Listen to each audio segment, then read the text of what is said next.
Vamos con la cuarta parte ya de la lección del Papa Francisco, con una imagen súper gráfica, solo empezar. Los dos papas arrodillados, juntos, vivos. El emérito y el en funciones, el actual.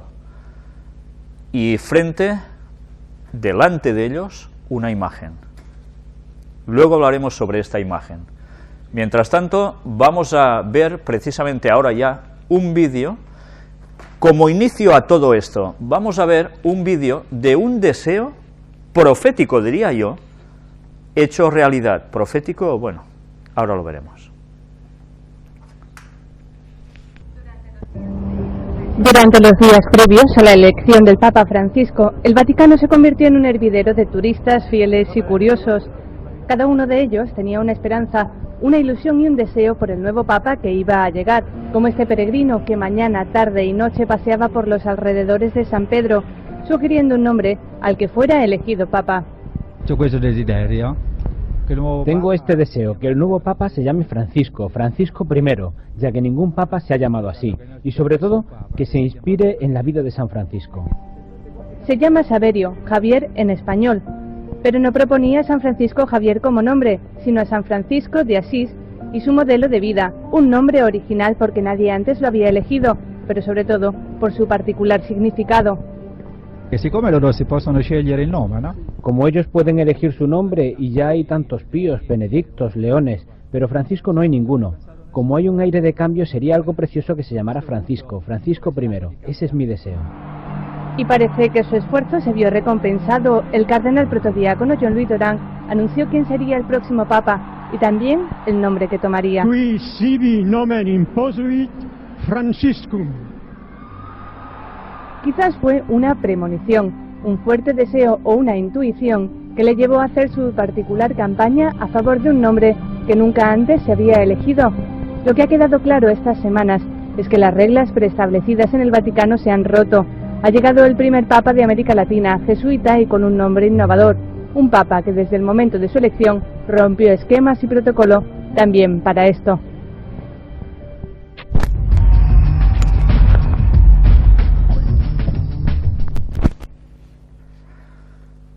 Bien, un deseo hecho realidad, desde luego. Parecía un profeta anunciando que hacía falta un papa que se llamara Francisco y en relación a Francisco de Asís. Pues bien, así surgió el Papa Francisco. El Espíritu Santo debería estar moviendo todo esto, ¿no? ¿O era otra clase de espíritu? Bien, vamos a ir viendo aún más cosas. Los dos papas juntos. Aquí tenéis ese momento que tan esperado era por muchos fieles católicos y por otros que sencillamente queríamos ver ese momento como algo muy significativo. Encuentro histórico en Castel Gandolfo entre dos papas y dicen, somos hermanos. Y esto sin precedentes en la historia, porque si había un papa había un antipapa, no dos papas de buen rollo, digamos, entendedme, que entre ellos hubiese una buena sintonía, al menos ahora de momento.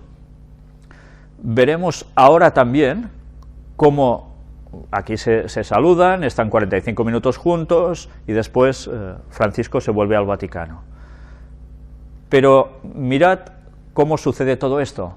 Aquí tenéis donde ellos se postran de rodillas orando en dirección a las 6 velas que hay delante, tenían que ser 6, pero arriba, ¿quién hay en ese cuadro? Pues ya veis, es una virgen negra. Y ya estuvimos hablando sobre las vírgenes negras, algún día quizás aún lo desglosaremos más. Pero hay unas palabras que ya empezaron a marcar también, una vez más, el camino de este nuevo Papa Francisco, y es, mirad su reflejo en las palabras que dirige a Benedicto XVI. Usted nos ha dado ejemplo de humildad y ternura. Esta es la conclusión a la que llega públicamente Francisco sobre Benedicto XVI. Hacer esto, o decir estas palabras, ya implican también un acto de humildad por parte del nuevo Papa. Francisco entregó a Benedicto una imagen de la Virgen de la Humildad. ¿Veis? Esto son símbolos. Estad pendientes porque todo lo que haga este Papa tiene una simbología. Quiere decir algo más allá. Y vamos a hacer dentro de muy poquito una muestra de la enorme cantidad de humildad, entre comillas diría yo, que él muestra hacia el mundo entero. Cuando la vi pensé a usted, o en usted, dijo a Benedicto, gracias por la humildad durante su pontificado, nos ha dado un gran ejemplo de humildad y ternura. Pues vamos a ver precisamente el momento que era tan esperado por tantísimas personas, el encuentro entre los dos papas.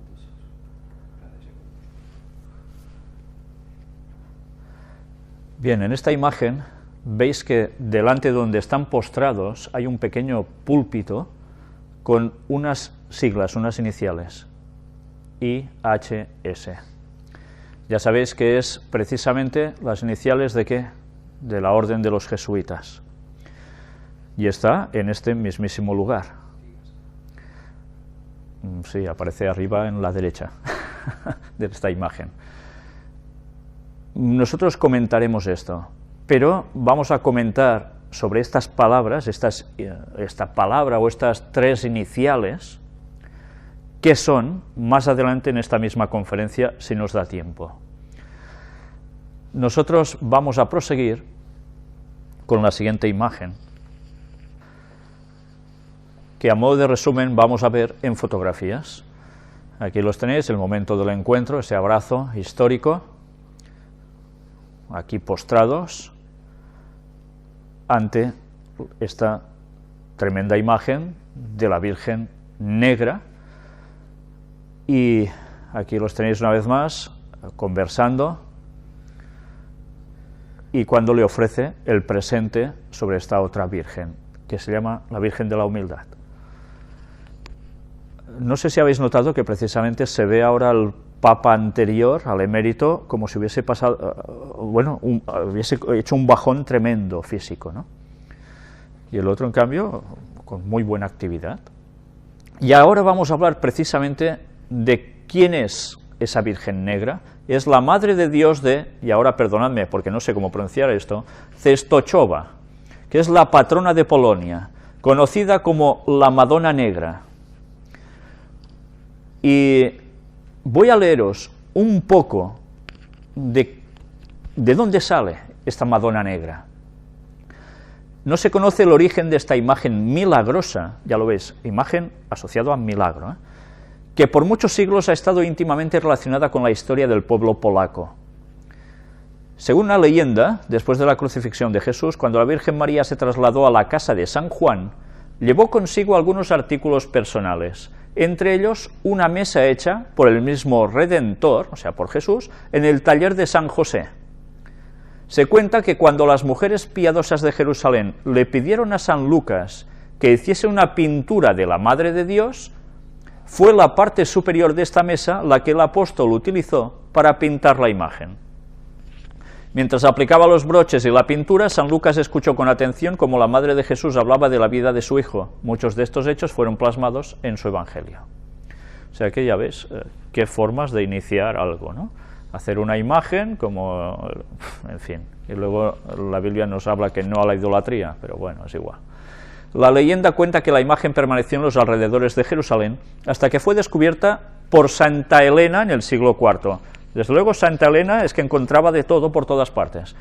El cuadro, junto con otras reliquias, fue trasladado a la ciudad de Constantinopla, donde el hijo de Santa Elena, el emperador Constantino el Grande, erigió una iglesia para su entronización. La imagen de la Madre de Dios y el Niño fue honrada por el pueblo. Cuando los saracenos invadieron la ciudad, los senadores y ciudadanos cargaron la apreciada imagen en procesión por las calles. Los saracenos se llenaron de pánico y huyeron en consternación. Más tarde, durante el terrible reinado del emperador Izauidin, quien rechazaba los objetos sagrados y había destruido muchos a fuego, la imagen fue salvada por su esposa, la emperatriz Irene, quien demostró una gran astucia al esconder la imagen de la Virgen en el palacio del emperador, lugar donde los enemigos de Nuestra Señora nunca pensarían en buscarla. Y así va teniendo toda una serie de cuestiones hasta que llegamos a este otro punto de aquí. perdón, me he saltado la imagen. Habiendo escapado de la furia del emperador Izaurin y el daño causado por la flecha de los tártaros en la garganta de la Virgen, en el cuadro, la imagen fue puesta en peligro por los husitas, quienes abrazaron herejías extravagantes. ¿Quiénes eran los husitas? Los husitas eran los seguidores de un reformador, de Juan Hus, y resulta que para ellos, claro, eran herejías extravagantes. Bueno, estos últimos invadieron el monasterio de los padres paulinos en 1430 y saquearon el suntuoso santuario. Entre los objetos robados estaba la imagen de Nuestra Señora.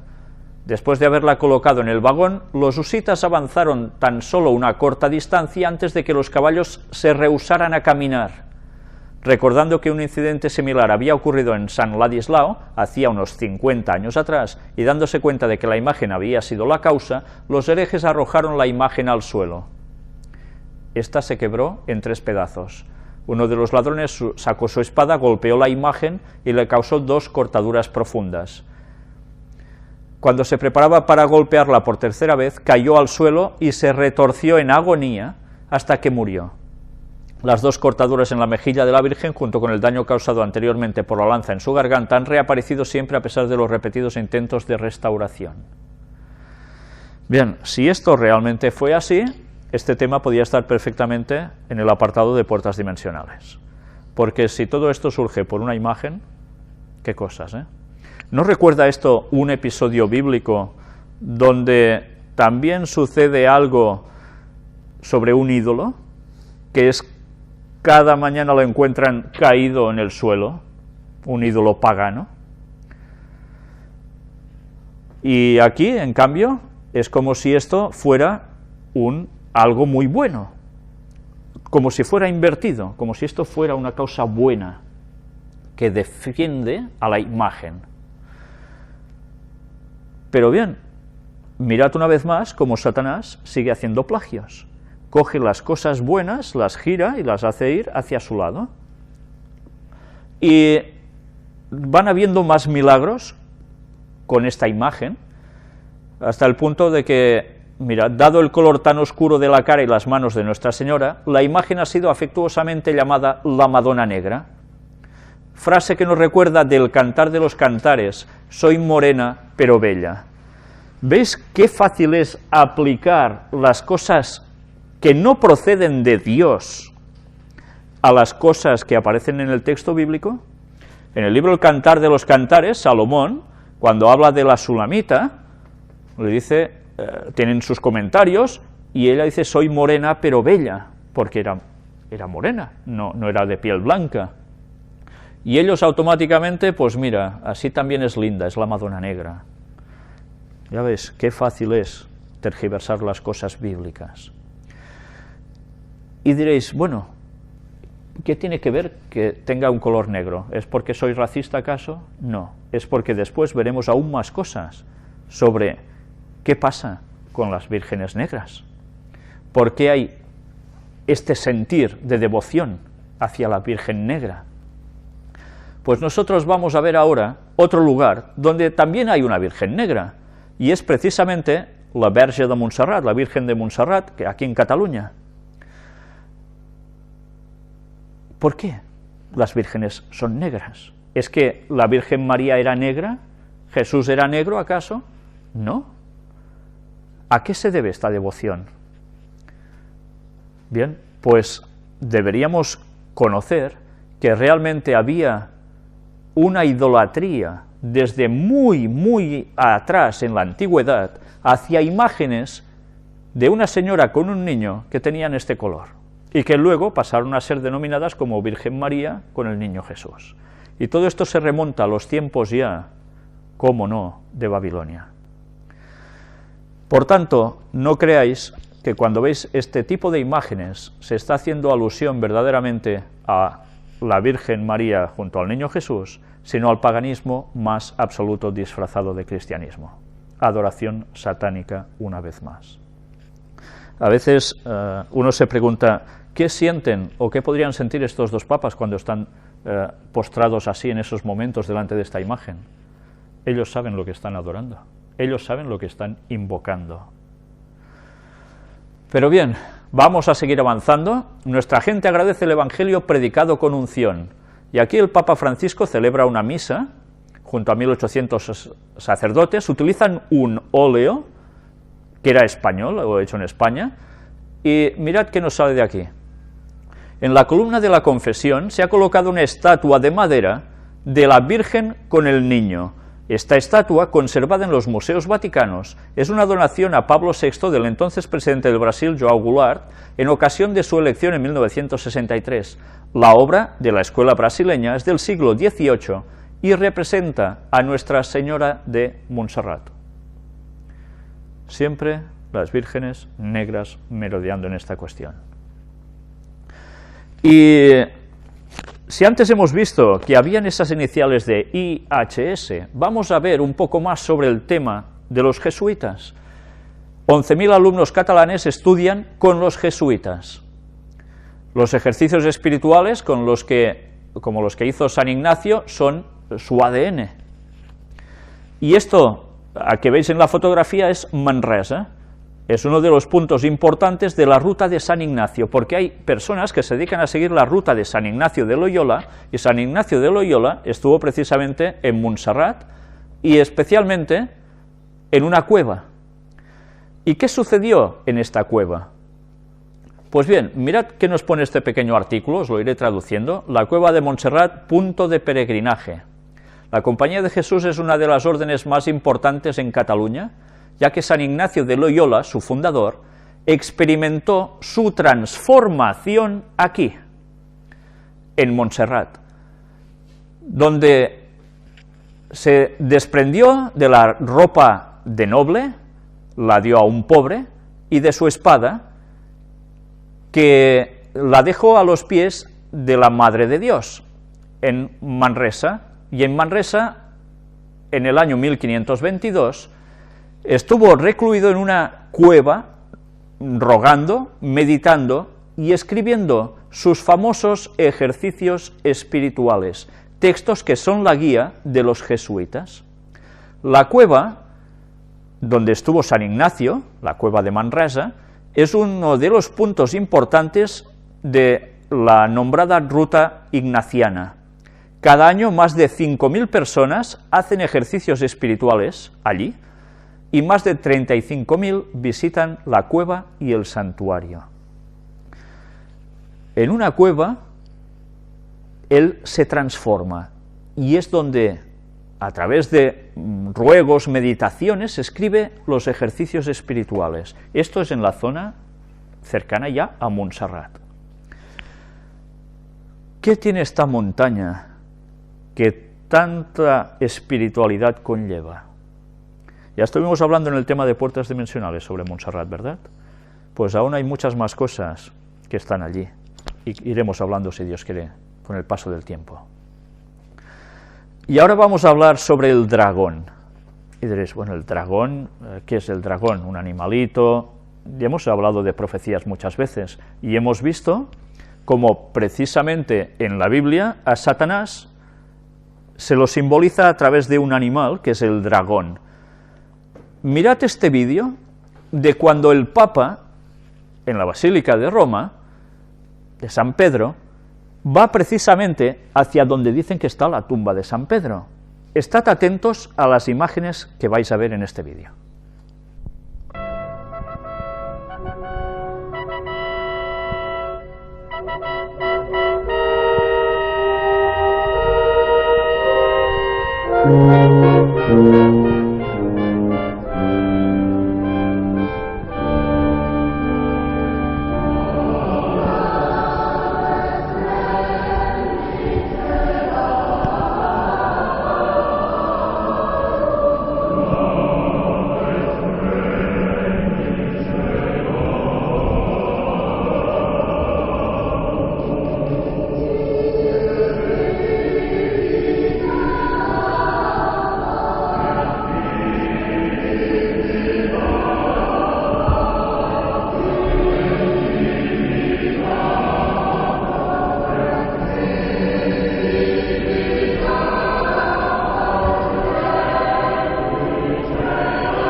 vamos a ver una instantánea de ese momento, podríamos haber sacado aún más, pero para que veáis un detalle que a veces pasa totalmente desapercibido. Mirad cuando descienden por la escalera, qué símbolos hay precisamente en esa pared. ¿Veis que justo delante del escalón donde van a pisar en la pared hay un dragón? Y a la izquierda también, en un escudo papal. ¿Cómo se puede tener símbolos de dragones en un lugar que teóricamente es un lugar divino, cuando es símbolo de Satanás? Y eso está en la teórica tumba de San Pedro. Pues bien, ese es en el lugar donde ellos van a adorar, teóricamente, ¿a quién? ¿A San Pedro? ¿O a alguien un poco distinto? Muy distinto. Y vamos a hacer un repaso más sobre ecumenismo, porque no ha parado el Papa de hablar sobre ecumenismo, y vamos a empezar una vez más a hacer un breve listado sobre su acercamiento hacia los protestantes y los protestantes hacia él, porque recordemos que la profecía decía que los protestantes, el protestantismo, tenderá su mano al papado a través del abismo. Pues bien, aquí tenéis una vez más a Luis Palau. ¿Por qué es importante que el Papa Francisco mate bebidas con evangélicos? Una entrevista con este gran evangelista, pues, bueno, toda la entrevista no tiene desperdicio porque habla del Papa como si fuera realmente él un católico, hasta el punto, que a ver si os encuentro el detalle por aquí, sí. Le preguntan, ¿tiene algunas historias personales o recuerdos de lo que realmente ejemplifican su relación con los evangélicos?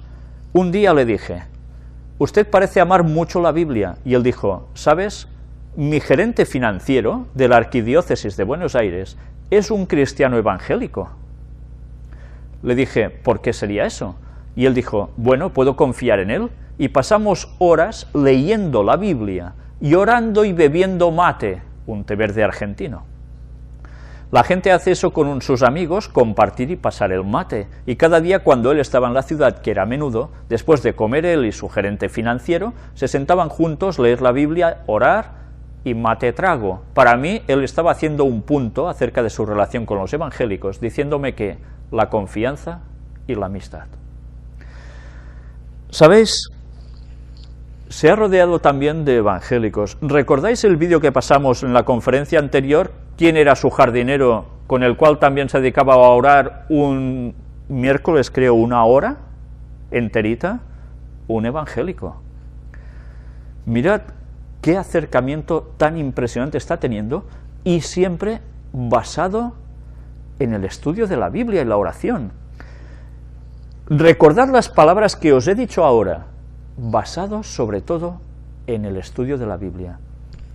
Porque cuando terminemos todo este ciclo sobre el Papa Francisco, porque creo que aún nos va a dar para 3 o 4 temas, sí, ya, o más, ya puestos, vamos a terminar con unas citas de Elena White en el conflicto de los siglos, y vais a recordar precisamente por qué os digo y enfatizo en que se van a basar en el estudio de la Biblia. ¿Y qué importancia tiene eso? Mientras tanto, más noticias. Los evangélicos argentinos dicen, Bergoglio como Papa Francis es respuesta a nuestras oraciones. Y entonces dices, ¿pero esta gente sabe algo de la Reforma protestante? ¿Saben lo que tuvieron que pasar los protestantes durante tantos años de muertes y penurias para que ahora resulte que los evangélicos oran para que haya un papa así? ¿Pero qué es esto? Es la salvajada más grande que puede llegar a decir un seguidor de la palabra de Dios. Pues nada, que vayan haciendo, pero esto era profecía. Esto que ahora se ve como algo tan normal, Elena White escribió sobre cosas así, que sucederían cuando el catolicismo y el protestantismo eran totalmente rivales. Ya veis si las profecías se cumplen. ¿Cómo no? Pero la Biblia nos decía eso. Elena White sencillamente nos lo amplió de un modo clarísimo. ¿Por qué el Papa Francis excita a la mayoría de los líderes evangélicos? Bergoglio espera que se centre en la pobreza y establecer un tono más amable con los protestantes y los católicos en sus relaciones. Y aquí, una vez más, van apareciendo por todas partes declaraciones hablando elogios sobre este papa. Aunque Francisco no es un escritor prolífico, sus escritos y discursos anteriores, porque ya escribió libros, han destacado la nueva evangelización. ¿Os recuerda algo esto? ¿No lo decía ya Benedicto XVI también? Pues él ya estaba trabajando en lo mismo. Un término acuñado por Juan Pablo II, que es cuando empezó todo en verdad, que trata de promover la evangelización en el mundo contemporáneo. Pues sí, Juan Pablo II empezó a decir esto, Benedicto XVI lo recalcó una y otra vez, y ahora el que lo pone totalmente en práctica es el Papa Francisco. Todo, evidentemente, no parte de Juan Pablo II, parte del Concilio Vaticano II. Esa fue la base del acercamiento del catolicismo hacia el mundo protestante, y que ahora ya veis con tantas declaraciones como los protestantes son los que dan el paso hacia Roma directamente. Evangélicos ante la elección de Francisco, respeto y prudencia, y aquí más declaraciones que algunas sorprenden por el increíble acercamiento del mundo evangélico al papado, aunque gracias a Dios hay alguno que no lo ve nada claro, gracias a Dios que aún hay personas que se dan cuenta. Bergoglio, un ecuménico comprometido. ¿Sabéis? La persona que escribe esto es una persona cristiana, y mirad qué llega a decir, porque ella en principio no es católica. Recuerdo que no solamente me recibió, sino que me llamó personalmente para decirme que me esperaba un cierto martes. Quedé impactada por el llamado. Ese martes comenzó una amistad que, debo confesar, llegó a inquietar a alguno de mis pastores, porque ella es evangélica. Hemos hablado telefónicamente muchas veces y nos reunimos en su humilde oficina en 6 oportunidades.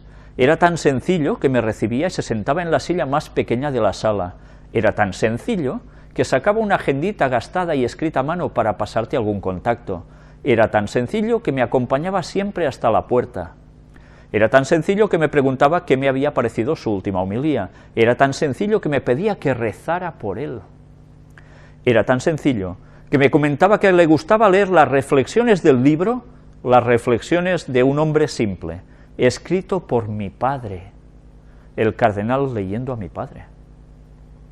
Y no solo eso, todos los años participaba del encuentro entre católicos carismáticos y evangélicos en el Luna Park.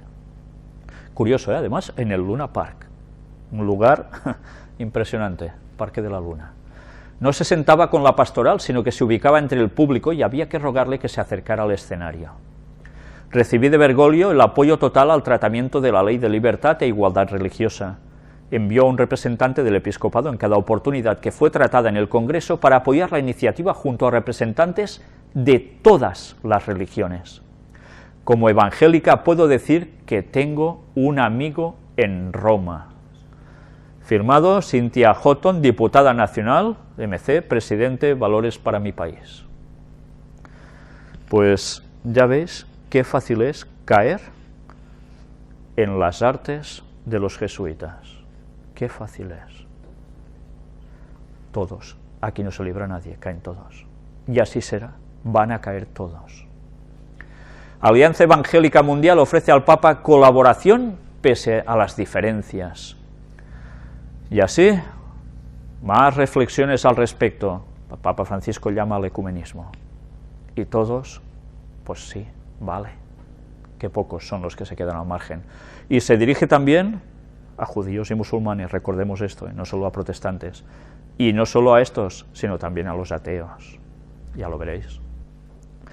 Hablemos sobre su relación con los judíos. Aquí tenéis David Rosen. Confiamos en que Francisco siga luchando contra el antisemitismo. Este rabino habla de su relación del Papa Francisco con los judíos. ¿Qué le ha dicho al Papa? El rabino responde: cuando uno es parte de una delegación, incluso una audiencia privada con el Papa, no se permite una conversación real. Le dije que esperaba que ayude a profundizar en las relaciones entre judíos y católicos aún más, y esperaba que también contribuya a promover la paz en Tierra Santa. ¿Qué contestó él? Él asintió con la cabeza y dijo, sí, sí, y sonrió, y me agarró las manos. no había tiempo para mucho más. Agarrar las manos, ya sabes, en ese momento de cordialidad, ¿eh? Pues esta es la relación. Por tanto, lo natural ahora sería que el Papa Francisco visite la sinagoga de Roma para llegar a Israel, en Tierra Santa, y en muchos aspectos. Estos pasos naturales han sido facilitados por el Papa Benedicto XVI, siguiendo los pasos de Juan Pablo II. ¿Os dais cuenta cómo trabaja el Vaticano? Paso a paso, papa a papa. Es su hoja de ruta, y cada uno va cumpliendo su cometido, su función, hasta que realmente esto se dé, paso a paso.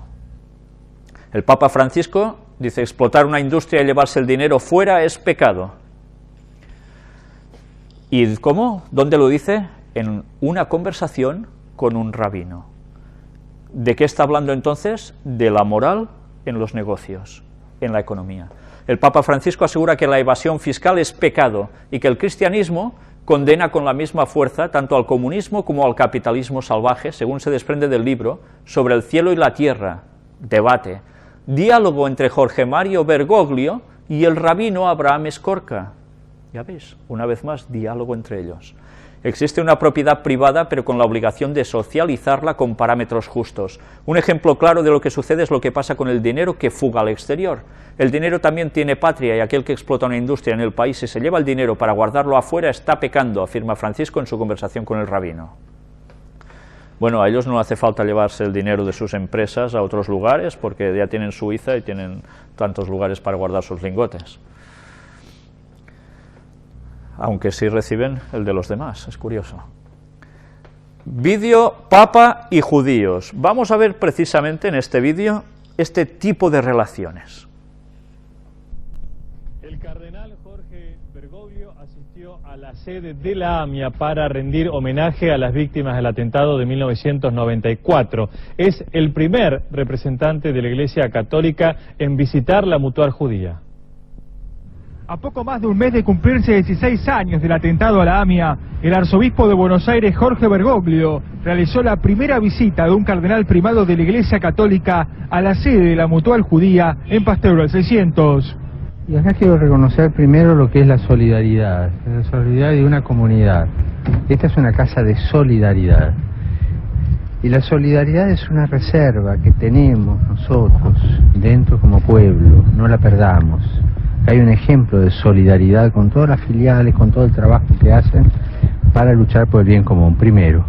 Y segundo, ese recuerdo, ¿verdad? Este es un lugar de sangre, ¿no? Un lugar de sangre que nos evoca una historia de sangre. Es un eslabón más en la cadena de dolor, persecución, sangre que el pueblo elegido de Dios ha sufrido en la historia. Esas son las dos cosas que me evocan la AMIA. La reunión con las autoridades de la AMIA, encabezadas por su titular Guillermo Borger, fue agenda abierta. Hoy se cumplió esta expectativa de su solidaridad, su sensibilidad desde recorrer lo que es el monumento de homenaje a los caídos, aquí los 85 muertos que han caído aquí en AMIA. Él dijo también rezar juntos, que no deja de ser un mensaje sumamente importante en este mundo materialista que nos toca vivir. Él apuntó hacia la fe y que tenemos que ponciarnos también a esto, y él entendió que esta es una casa de vida, una casa que ayuda a la sociedad. En 2005, el cardenal Bergoglio inauguró la firma de un petitorio suscripto por 85 personalidades de la religión, la cultura, el periodismo, el deporte y el espectáculo, en el cual se solicitaba al gobierno, a la justicia y al Congreso que renueven su compromiso para ayudar al esclarecimiento del atentado contra la AMIA.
claro que de todo este libro de firmas es la letra más pequeña que he visto.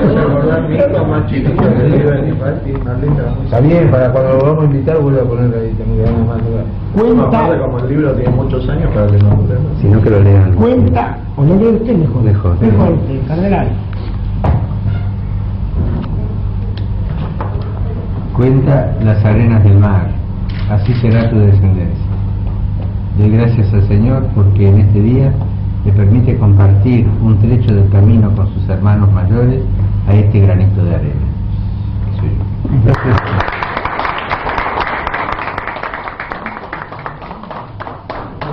Rosita que nos acompañe como representante de los periodistas y de la entrega de esta recuerdo. El 30%.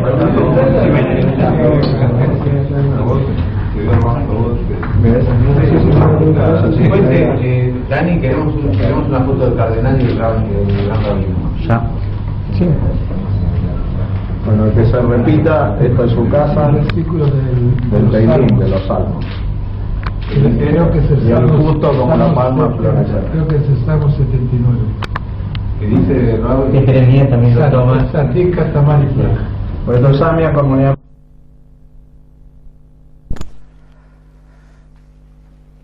Habéis visto cómo su acercamiento a los judíos no es ahora desde que es precisamente el Papa Francisco, sino que viene cuando ya era cardenal, estaba en Argentina, y habéis visto siempre sus detalles de humildad, es ese granito de arena, ese soy yo, y bueno, tantos comentarios que surgen al respecto, pero las palabras de hacia sus hermanos mayores, sí, tiene una letra muy pequeña, yo también la tengo muy pequeña, pero bien, los detalles es que él habla de ese reconocimiento hacia los judíos, y además ya veis qué versículo les escribe en ese libro, que se multiplica, ¿no?, el pueblo de Israel. En fin, todos son detalles muy significativos, todo muy bien estudiado. Y ese acercamiento también es hacia los ortodoxos. Ya veis, 9 siglos después, un patriarca de Constantinopla irá a una entronización papal, y así fue. El patriarca Bartolomé I irá acompañado por otros líderes ortodoxos, no iba solo. El obispo metropolitano ortodoxo de Pérgamo, Ioannis Cicizoulas, el metropolita ortodoxo de Argentina, Tarasios, y el metropolita ortodoxo de Italia, Gennadios. Tras la elección del nuevo papa, Bartolomé I escribió un breve mensaje a Francisco. Espero que usted, Santo Padre, promueva la paz entre los hombres inquietos, pobres y los que sufren, dijo el patriarca, agregando que estaba seguro de que el papa recién elegido acelerará el proceso de la unificación de las dos iglesias. Bien, ¿sabéis? Yo me atrevería a decir una cosa. En verdad ya están unificadas. Ya están unificadas. Queda la parafernalia, el modo de cómo hacerlo exteriormente. Pero el negocio ya está hecho de sobras.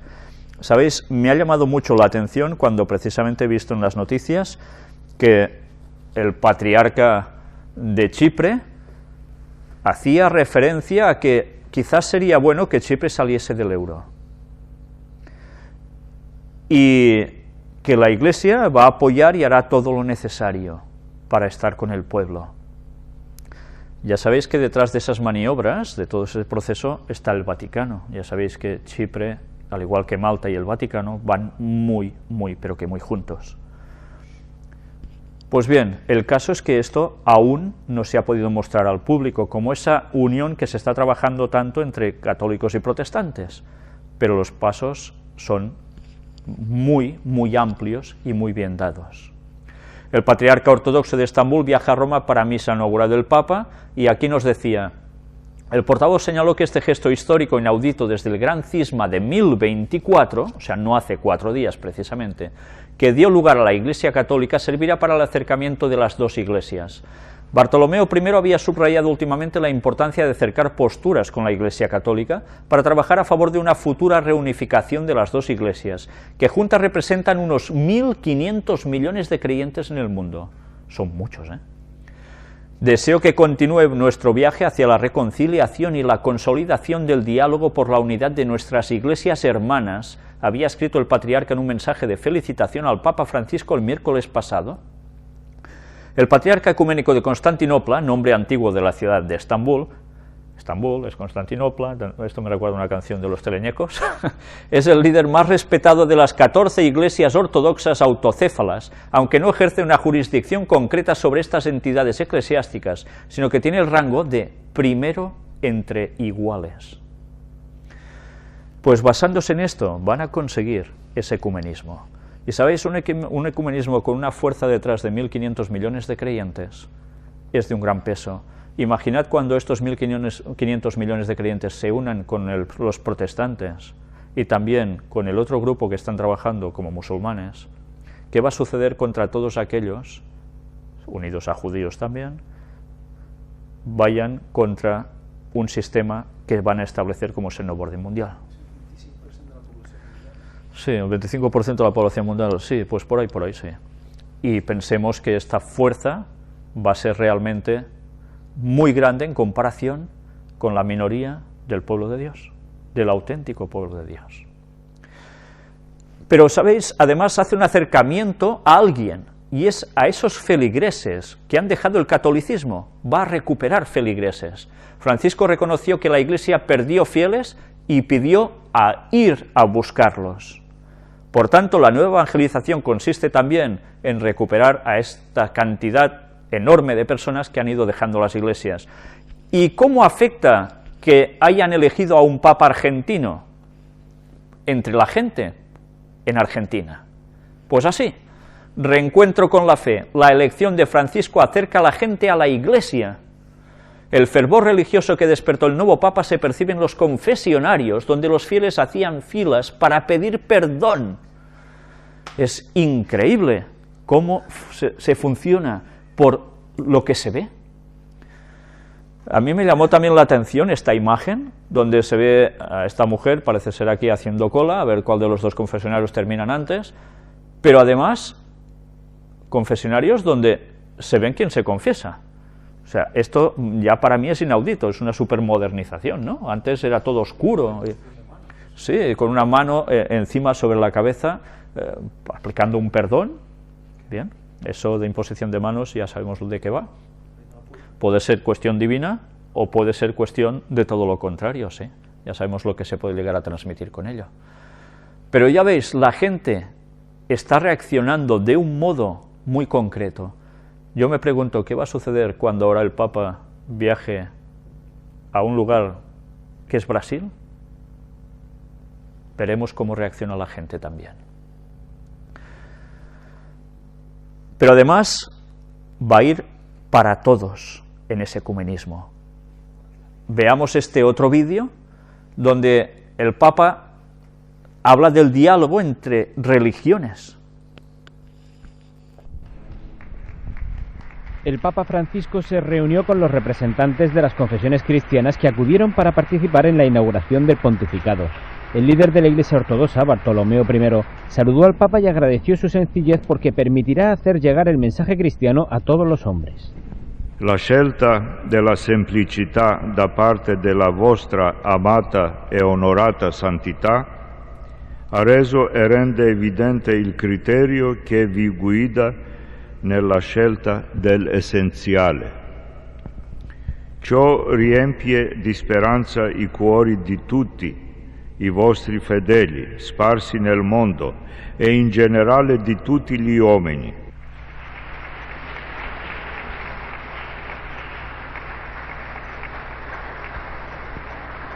También estaba allí el metropolita Hilarión del Patriarcado de Moscú. El Papa Francisco renovó el compromiso de la Iglesia Católica de favorecer la unidad entre los creyentes, especialmente en este año de la fe, en el que se conmemora el 50 aniversario del Concilio Vaticano II.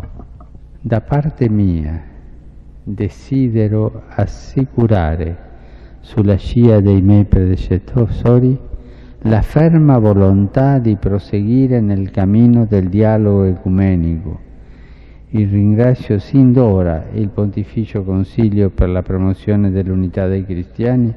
El Papa saludó también a los representantes judíos y musulmanes con los que reconoció que la Iglesia tiene una vinculación especial, pero a todos invitó a buscar la convivencia pacífica. La Chiesa Cattolica è consapevole dell'importanza che ha la promozione dell'amicizia e del rispetto tra uomini e donne di diverse tradizioni religiose.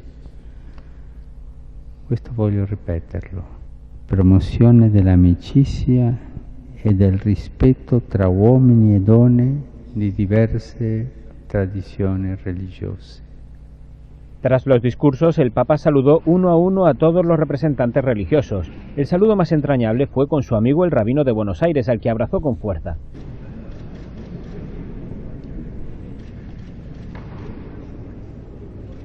Además, recibió como regalo diversos objetos religiosos que ilustran la diversidad y riqueza artística de los grupos presentes, como estos iconos orientales o esta colorida cruz africana.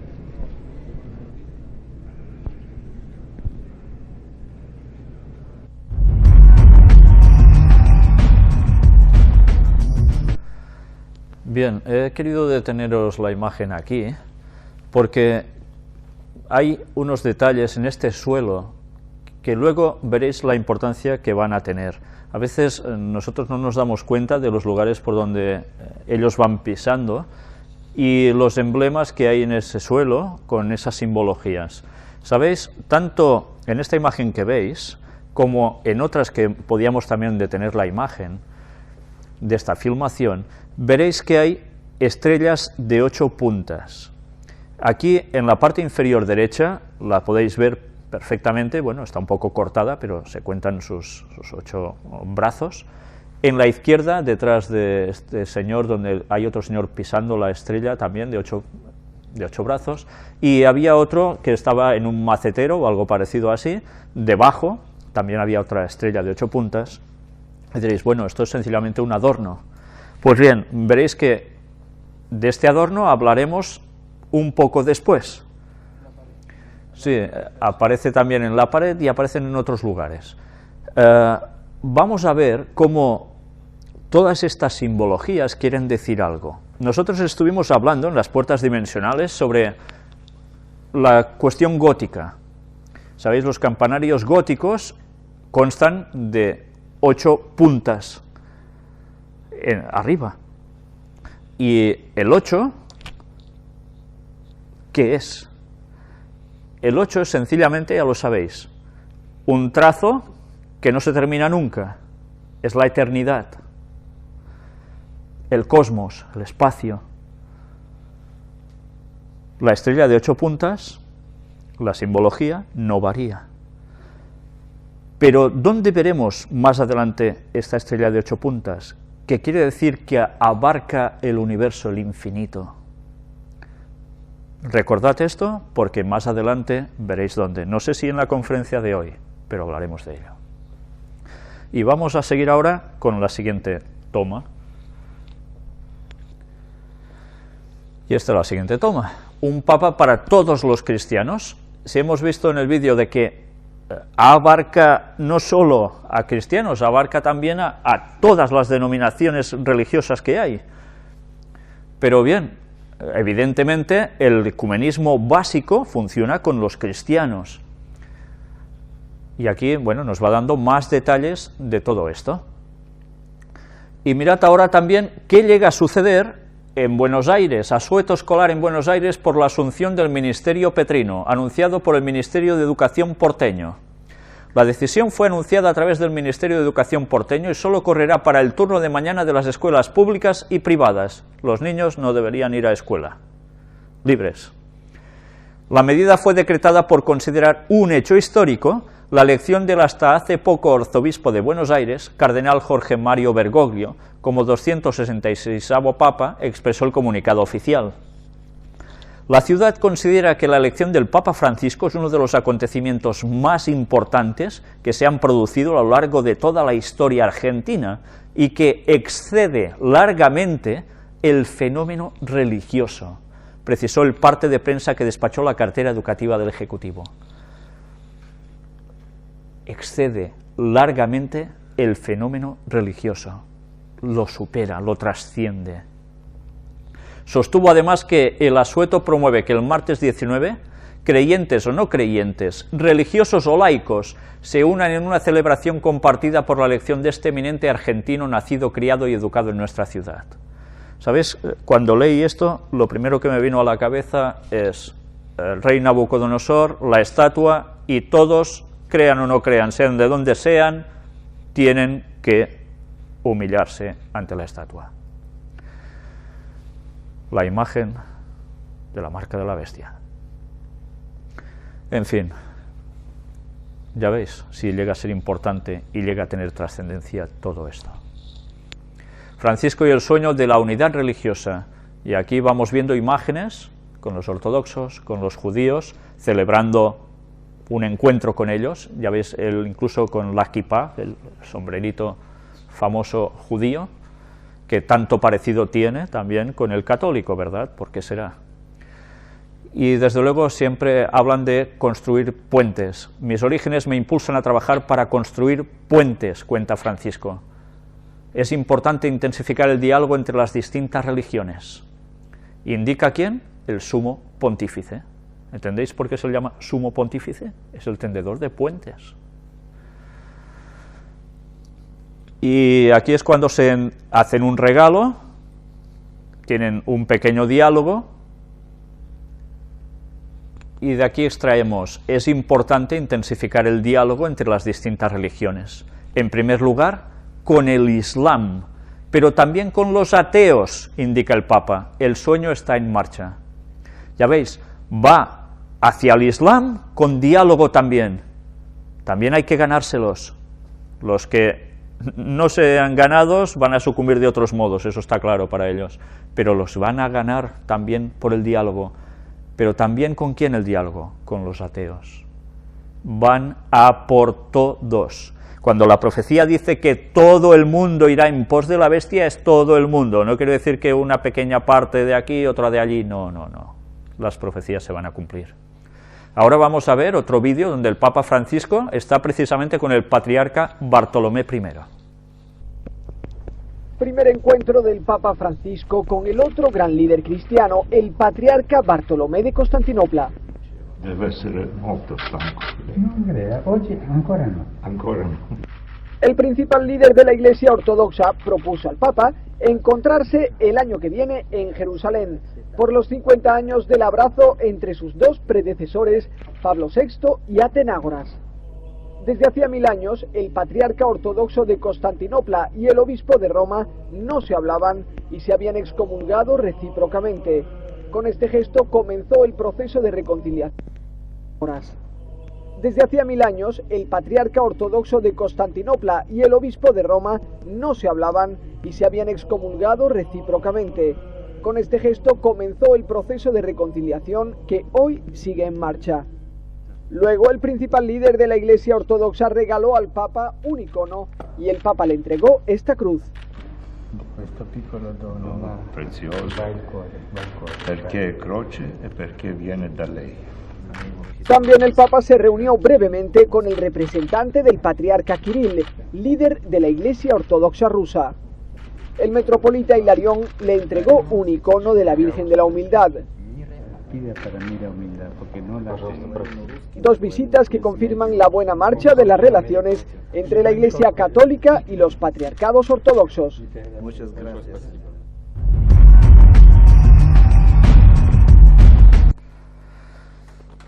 Había otro detalle importante, después de mostrarse ese tipo de cruces, forma tipo cruz de Malta. Habéis visto también que al final de la conversación le dice que ore por él, por la humildad, porque él no la tiene.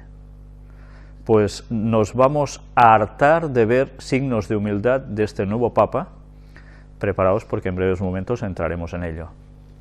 Mientras tanto, aquí tenéis vigilia del Papa contra la indiferencia. Y bueno, aquí nos empieza a hablar de todo lo que hizo este día, con el cirio pascual, grabando una cruz, la primera y la última letra del alfabeto griego, alfa y omega, y la cifra año 2013. Y todo esto hecho con un punzón, haciendo una incisión sobre el cirio pascual, toda una serie de simbologías. Y ahora precisamente entramos en el apartado de más humildad, entre comillas, y simpatía, que no para de mostrar públicamente por todas partes. Ya veis que, por lo que dice la gente que lo conocía desde Argentina, él ya funcionaba así. Menos mal que estuvimos hablando de cómo funcionan los jesuitas, porque si no, realmente no entenderíamos o podríamos comprender que alguien que se muestra así esté sirviendo a lo que está sirviendo, ¿no?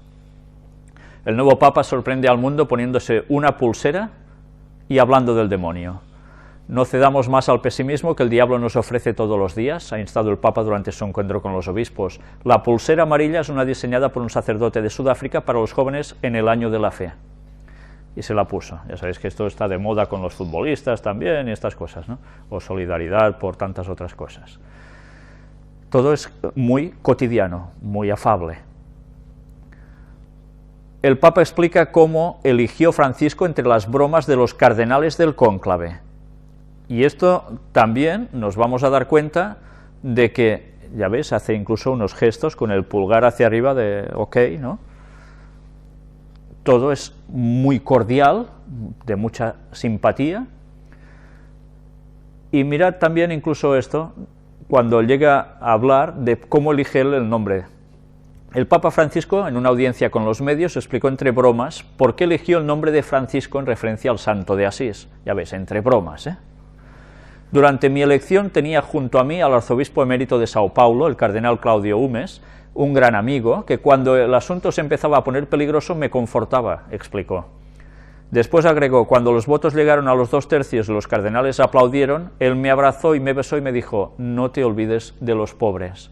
El Papa argentino explicó que esa palabra, pobres, le entró en la mente y entonces pensó en San Francisco de Asís. Y luego también en las guerras, y no tuvo duda que elegiría el nombre de este santo, de la pobreza, de la paz y de la defensa de la creación. Antes hemos pasado en el apartado de noticias algo sobre medio ambiente, ¿verdad?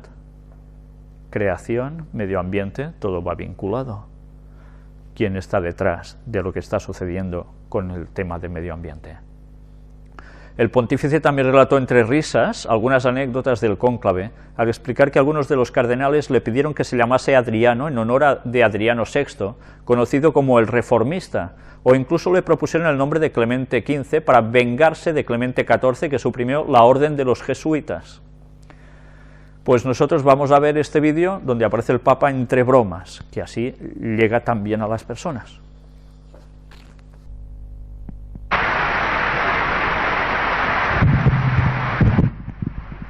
Gli eventi della storia contemporanea.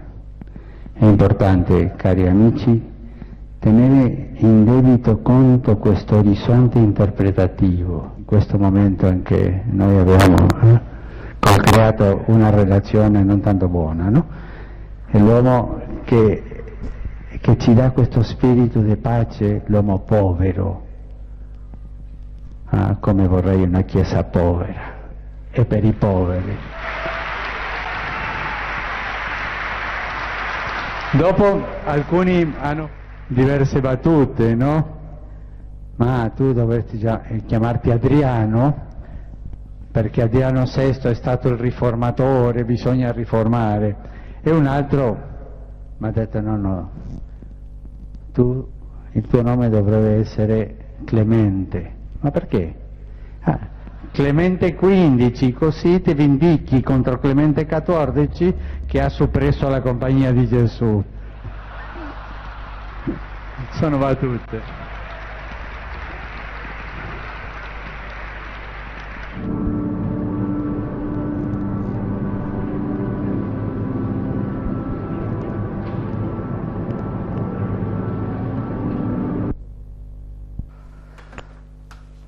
Pues ya veis, además con esos signos, ¿no?, tan gráficos como los que tenéis aquí, así con su simpatía está ganando a todos. El Papa Francisco ya tiene una figurita y camisetas de fútbol personalizadas. Yo supongo que también en Cataluña se va a hacer célebre ahora por Navidad, cuando se hace el pesebre tan tradicional, donde se pone una figura que es el caganer. ese señor que aparece con los pantalones bajados haciendo sus necesidades, que siempre se suele poner una figura, desde hace unos años para acá, muy mediática, ¿no? En este caso supongo que ya sé quién será, pero que además no es como algo despreciativo, ¿eh? Pero bien, allí está. El caso es que, ya lo veis, se está haciendo una difusión, como un marketing enseguida, de su figura. Y cuando hablo de su figura, no de la figurita, sino de su persona. Incluso, ya veis, en las camisetas del equipo de fútbol del San Lorenzo, del cual estuvimos hablando, aparece Papa Francisco, pam, allí en medio del pecho, ¿no? Y más camisetas por todas partes. En fin, que hay, incluso, ya lo veis, vestido de la camiseta argentina levantando la Copa del Mundial de Fútbol, ya se lo hacen cada montaje, y así, bueno, más por todas partes, merchandising. Si queréis comprar algún artilugio, ya lo veis, hay de todo. En fin, todo esto es para llegar mucho más fácil a las personas. Crece el merchandising y hay expectativa por el turismo jesuita. El turismo jesuita. Y así, cada vez más, por todas partes. Primer Ángelus y primer tuit del Papa Francisco. Ha aprovechado para estrenarse en Twitter pidiendo a sus seguidores que sigan rezando por él. ¿No queríais humildad? Lo estáis viendo continuamente, que esto ya lo decía cuando era cardenal, y ahora de Papa sigue diciendo lo mismo. Veamos aún como Dios aprendamos a ser misericordiosos con todos. Palabras del Santo Padre durante su primer Ángelus. ¿Y qué dice? Dirijo un cordial saludo a todos los peregrinos. Gracias por su acogida y por sus oraciones. Recen por mí, se los pido. Una vez más, recen por mí. Estamos reencontrando la sencillez y el fervor de los inicios. Y aquí, palabras del cardenal Comastri al Papa. El despiste de los cardenales ante el nombre Francisco. El pontífice presenta a un sacerdote uruguayo que trabaja con toxicómanos. Todo ya lo veis, ¿no?, de servir al pueblo.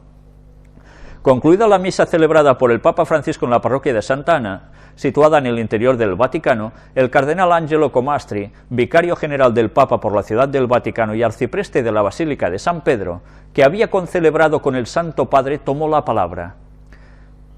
Cuando usted hizo el discurso, dijo el cardenal Comastri mirando al Papa, a las 19:05,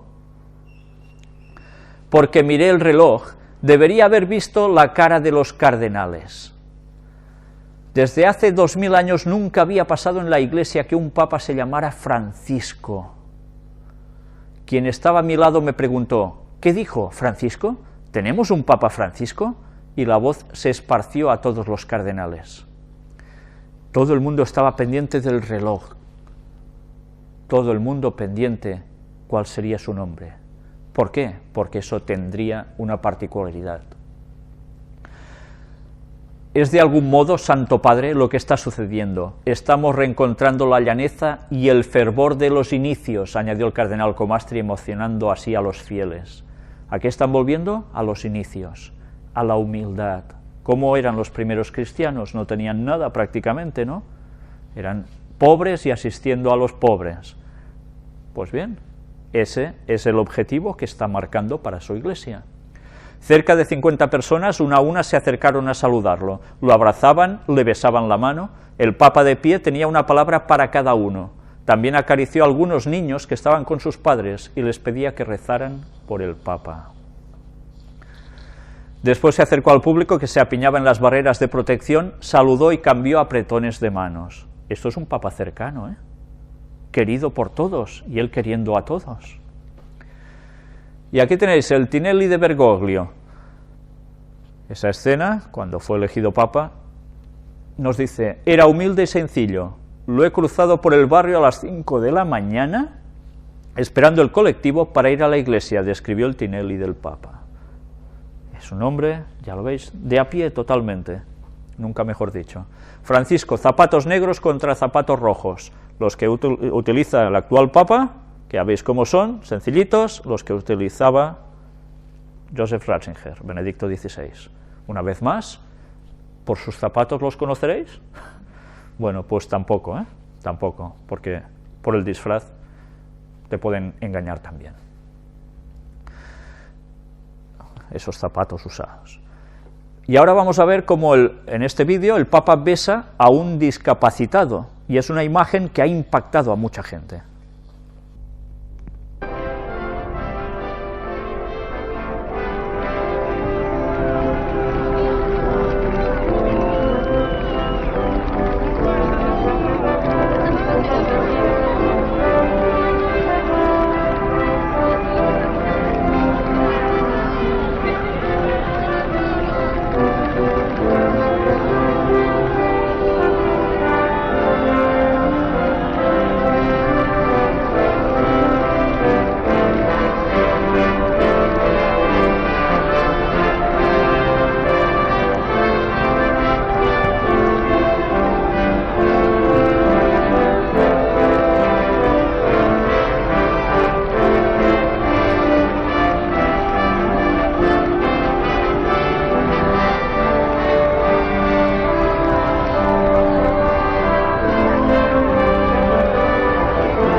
Estas imágenes son muy cercanas a la gente, besando niños que les suben, besando a esa persona discapacitada, y todo esto son actos de humildad, de cercanía, a tal punto que tenéis aquí a Cesare Ciccioni: estoy de verdad feliz y todavía emocionado, enfermo de esclerosis lateral amiotrófica, besado por el Papa Francisco en su pueblo, le esperaban para hacer fiesta.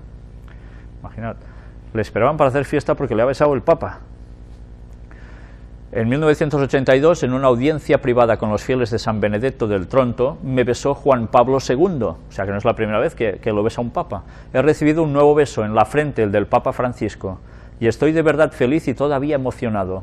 Lo cuenta Cesare Ciccioni, el hombre de 50 años afectado de esclerosis lateral amiotrófica, SLA, que ayer impulsó al pontífice a bajar del jeep blanco con el que estaba girando la plaza de San Pedro para bendecirlo y besarlo. Además, este papa está teniendo una particularidad: no lleva el papamóvil tapado, sino que va en un jeep descubierto y además va dando vueltas por la plaza de San Pedro saludando a la gente, como dar la vuelta al ruedo. Cesare cuenta todavía emocionado lo que vivió ayer. El Papa Francisco se detuvo, me señaló y descendió del jeep, me dio un beso en la frente y me dijo a mí y a mis amigos: rezad por mí. ¿Os suena esto ya? Muchos de los muchachos voluntarios de la Unitalsi le dieron las gracias al Papa y este respondió: no, gracias a vosotros. Y así va dando sus muestras de humildad. A todos nosotros este beso del Papa a Cesare, declara el padre Vincenzo de la Unitalsi de San Benedetto del Tronto, nos ha parecido como aquel pasaje del Evangelio en el que se lee que Jesús se acerca a la suegra de Pedro enferma, se inclina, la toma por la mano y la levanta. Parecía justo aquel pasaje del Evangelio. Bueno, ya ves, enseguida cómo cogen paralelismos, ¿no?, para identificar al Papa tan cercano a Jesús. Cardenal Grocholewski: el Papa Francisco, un regalo del Espíritu Santo para hoy. ¿Y qué nos pone aquí?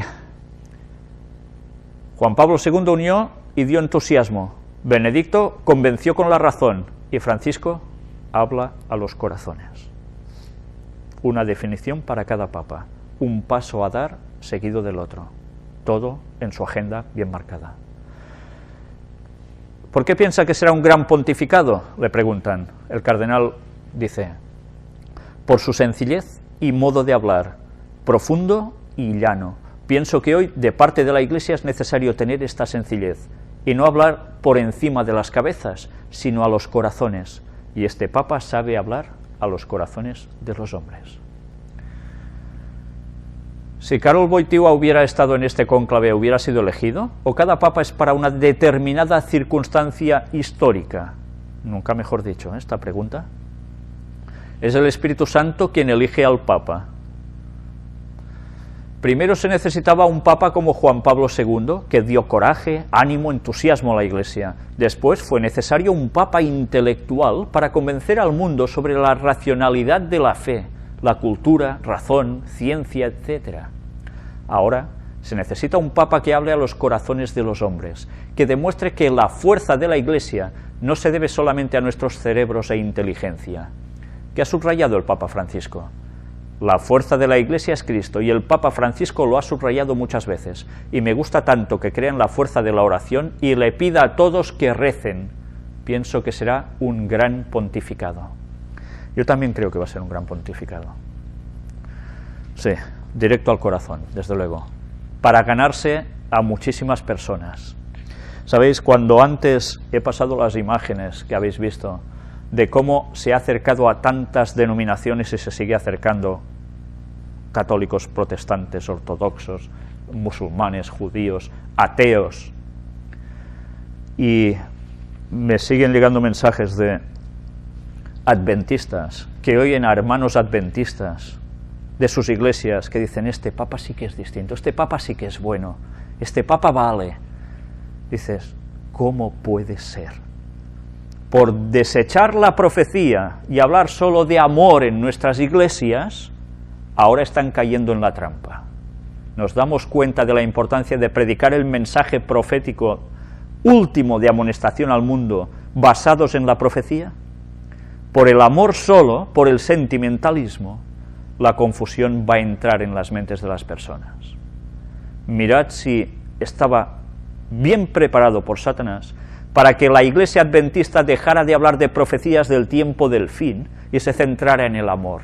Luego hablaremos más adelante sobre esa infiltración jesuítica en las iglesias adventistas que ha llevado a estas determinaciones tan asquerosas y nefastas que están hundiendo al pueblo de Dios y acercándolo a Roma. Rousseff, el Papa es argentino, pero Dios es brasileño. Hablaron sobre la próxima visita del pontífice a la Jornada Mundial de la Juventud de Río de Janeiro. Ya sabéis que argentinos y brasileños tienen esos piques y especialmente se demuestran en el fútbol. Pero bien, como es un papa latino, latinoamericano también, habrá mucha más cercanía. Sobre sus impresiones tras conocer a Francisco, la presidenta brasileña dijo que el papa es una persona muy carismática y destacó sobre todo su gran compromiso con los pobres. Pues tendrá faena, porque en Brasil de pobreza hay mucha también, ¿eh? Y allí podrá ser un lugar ideal para demostrar ese carácter carismático en general. Un buen lugar para volver a darle fuerza al catolicismo, que es, ya sabéis, Brasil es un país enormemente católico, aunque hay mucha gente protestante también. Y aquí tenéis, el Papa Francisco llamó por teléfono a Buenos Aires para cancelar su cita con el dentista. Mirad si es campechano, mirad si es humilde.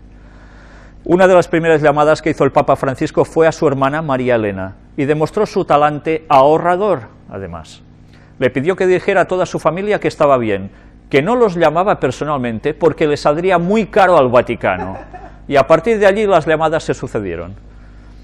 Sí, es para reírse, sí, es para reírse y a carcajada limpia, porque le saldría muy caro al Vaticano. Desde luego, yo no sé si realmente quieren engañar a alguien o quieren engañar a alguien, porque no se puede entender que lleguen a decir esto como un acto de humildad cuando es una auténtica...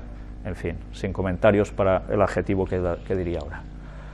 Veamos precisamente el vídeo donde aparecen estos signos de humildad. Una de las primeras llamadas que hizo el Papa Francisco fue a su hermana, María Elena, y demostró su talante ahorrador. Le pidió que dijera a toda su familia que estaba bien, que no los llamaba personalmente porque le saldría muy caro al Vaticano. Y a partir de allí las llamadas se sucedieron. Lo llamó el otro día en Contado, cuando llamó a Buenos Aires para ver cómo estaban las cosas por allá. Ustedes saben que antes de dar su misa habló a Buenos Aires él, por teléfono, a la gente que estaba en la plaza. ¿Sí? Claro, y le dio un mensaje, les adelantó la homilía. Cuando la atiende la monja le dice: ¿quién habla? El padre Jorge. Su santidad. ¿Qué es su santidad? El padre Jorge. Diciendo: no nos pongamos todos los títulos ahora. El Papa Francisco también quiso anular personalmente su cita con el dentista y decirle al kiosquero que no iba a comprar más el periódico, como si la noticia de su elección no hubiera dado la vuelta al mundo. Le habló al diariero para decirle que no le compra más el diario. Le habló personalmente. Lo llamó al dentista para cancelar el turno. Que son todas cosas y gracias. Todos saben que no va a comprar más el diario, que no puede ir al dentista. Desde que asumió la responsabilidad de ser el guía de la Iglesia, el Papa Francisco ha demostrado que es un hombre sencillo, humilde en las formas y que cuida los detalles y las relaciones personales.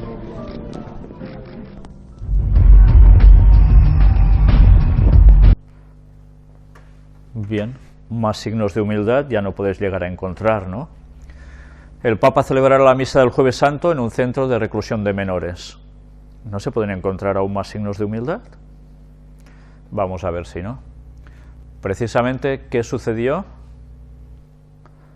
Pues que el Papa iría a lavar los pies en un centro de reclusión de menores. Vamos a ver primero este vídeo y más adelante vamos a ver cuándo este acto finalmente se hizo.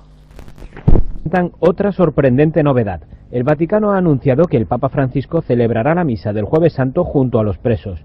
El 28 de marzo por la tarde el Papa visitará el Casal del Marmo, una cárcel para menores de Roma. No es la primera vez que un Papa acude a esta prisión. Benedicto XVI acudió el 18 de marzo de 2007 y celebró la misa en la capilla de la cárcel. El Jueves Santo se conmemora la Última Cena y el momento en el que Jesús lavó los pies a sus discípulos para mostrarles la importancia de servir con humildad. De hecho, el Papa Francisco tiene previsto lavar los pies de algunos de los reclusos. Cuando era arzobispo de Buenos Aires, el cardenal Bergoglio celebraba la misa del Jueves Santo en prisiones, hospitales o con grupos marginados. Como Papa mantiene esa tradición. En los primeros días de su pontificado, el Papa Francisco destacó su predilección por los pobres y dijo que el verdadero poder no se manifiesta con dinero o influencia, sino con el servicio.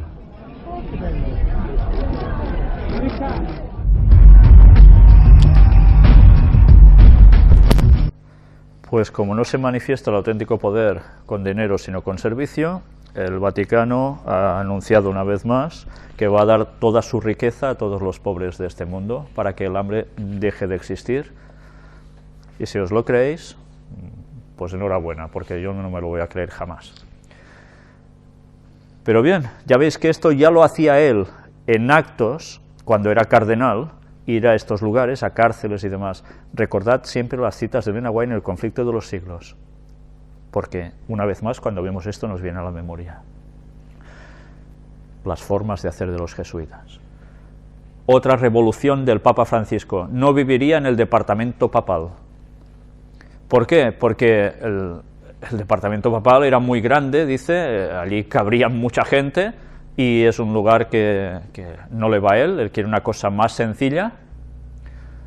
¿Y dónde se queda? Pues en el lugar donde precisamente fue elegido como Papa, en esa habitación, ese departamento, como otra vez signo de humildad. Pero además, mirad, felicitación por la Pascua judía. El Papa Francisco envió ayer un mensaje de felicitación al rabino de Roma, Riccardo Di Segni, con motivo de la Pascua judía. El pontífice deseó a Di Segni y a toda la comunidad una buena Pesaj y le pidió que recen por él. Tras ser elegido, Francisco envió un mensaje a Di Segni pidiéndole contribuir al progreso de las relaciones entre judíos y católicos. Ya veis que hay noticias que aquí mostramos que podían estar en distintas secciones de lo que vamos presentando, ¿no?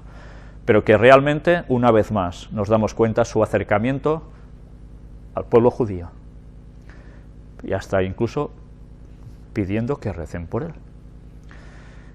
Desde luego las relaciones entre judíos y católicos van a progresar, y este papado va directo a ello. El Papa Francisco renuncia a vivir en el apartamento pontificio, ya sabéis que era el lugar donde tenía que ir a parar, pues bueno, aquí va dando detalles y nos dice: el próximo gesto de cercanía se producirá el jueves por la tarde. Ya veis que van asociando gestos de cercanía. El Papa celebrará la misa de la Cena del Señor en un centro penitenciario de Roma. Lavará los pies ¿a cuántos jóvenes allí encarcelados? A 12. ¿Por qué a 12? ¿Qué hizo Jesús? Lavó los pies a los discípulos. ¿Cuántos eran? ¿84? No, eran 12. Por tanto, él tenía que hacer lo mismo. Es la humildad absoluta, como Jesús. El Papa Francisco ya tiene su calle en Argentina. Hasta esto, ahora ya, claro, es un personaje que trasciende, ¿no? El Papa Francisco en su lección: soy un gran pecador. ¿No es otro signo de humildad, acaso? decir que es un gran pecador. El Papa celebrará una misa sencilla en la cárcel de menores. ¿Y lo realizó? Pues sí, y tanto que lo realizó. Pero también aquí tenemos, los sacerdotes tienen que ser pastores con olor a oveja, no gestores. O sea, alguien totalmente cercano al pueblo, no gestores de mandar y economía y ya está. Y así se va ganando a todo el mundo. Y aquí tenéis el Papa, menores encarcelados. Ayudémonos unos a otros. ¿Por qué? Porque es el ejemplo que dio Jesús. Y aquí tenéis ya las instantáneas de cuando el Papa, precisamente Francisco, hizo esto. Ayudémonos los unos a los otros, dijo. Esto es lo que Jesús nos enseña. Esto es lo que hago. Y lo hago de corazón. Hago esto de corazón porque es mi deber como sacerdote y como obispo. Debo estar a su servicio. Es por si a alguien no le había quedado claro que a él esto le sale del corazón. Estos actos de humildad no son teatro, son esto, le salen del corazón. Y aquí tenéis, para mí lavar los pies es una necesidad. Y nada, ¿qué más nos pone? Entre ellos había dos muchachas, una italiana y otra de Europa del Este. Los chicos habían sido elegidos no según su fe, sino para que representaran a todos los internos. Entre aquellos a los que el Papa lavó los pies había católicos, ortodoxos, no creyentes y musulmanes. Y a todos lava los pies. Es igual si entienden lo que va a hacer o no. A todos les lava los pies. ¿Sabéis? Hay una imagen que a mí me chocó mucho. Cuando vi la filmación de cuando estaba lavando los pies, vi que les estaba lavando uno a uno, pero hay una escena en que veo que me da la sensación de que es una chica, pero no estaba seguro, porque la cámara estaba puesta atrás. Cuando veo el momento en que le lavar, veréis que nada, lanzaron unas gotitas de agua y él con una toalla solo seca un poco por arriba del pie y les da un beso a cada pie que lava, ¿eh? Atención a esto. Hasta el punto en que llega a la que me dio la sensación que era una chica, y cuando vi cómo levantaba su cabeza y cómo miraba a la persona que le acababa de lavar él los pies, enseguida llamé a mi hija y digo, esto es una chica, tal como se la mira es una chica. Y efectivamente era una chica, porque noté que algo cambiaba en su mirada. Bien, pues vamos a ver precisamente dentro de nada esta filmación. El Papa oficia la misa de Jueves Santo en una cárcel y lava los pies a una musulmana. Es que además era una musulmana. Más acercamiento imposible. Ya sabéis que los musulmanes siempre hay eso de que entre hombre y mujer, ¿no? Que parece que hay mucho abismo. No. A una musulmana, el Papa, un hombre, le lava los pies. Es un poco como Jesús y la samaritana, ¿entendéis? Aquí tenéis una foto donde aparece besando el pie.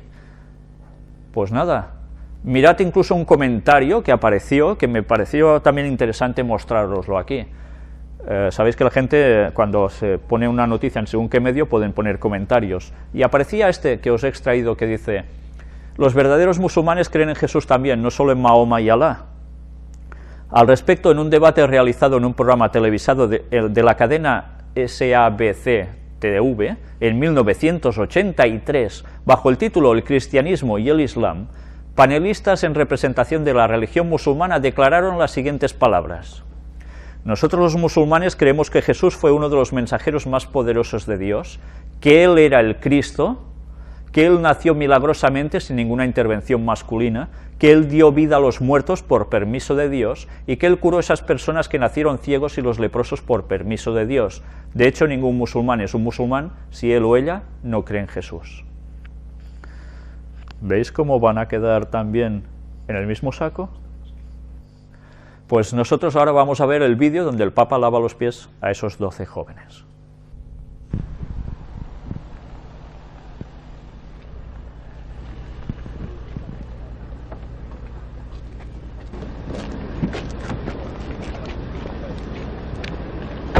De la justicia, padre.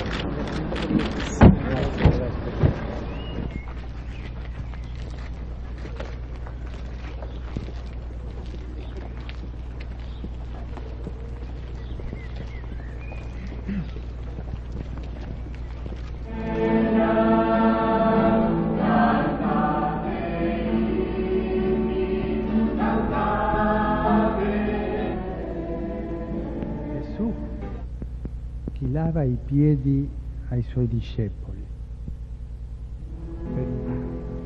E Dio che per primo ha scelto noi, suo figlio si è offerto per i nostri peccati.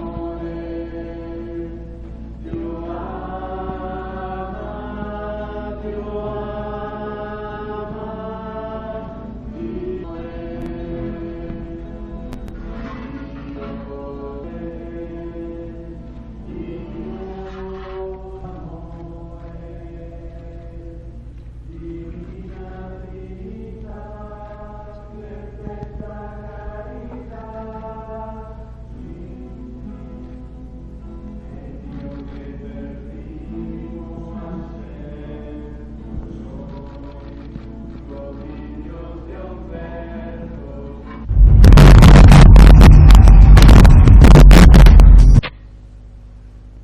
Las imágenes son sumamente explícitas, no hace falta comentarios, pero ya veis cómo realmente se está ganando a todo el mundo y de qué forma, ¿no? Y además, ¿qué sucedió? Pues que luego salía un escrito de este superior general de los religiosos terciarios capuchinos, colombiano, que dice: la visita los cambiará.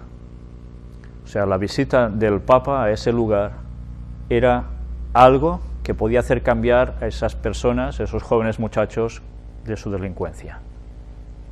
El Papa reza tendido en el suelo durante el rito del Viernes Santo, y aquí tenéis esta imagen que antes hemos mostrado desde otra perspectiva, en el apartado de las noticias de actualidad.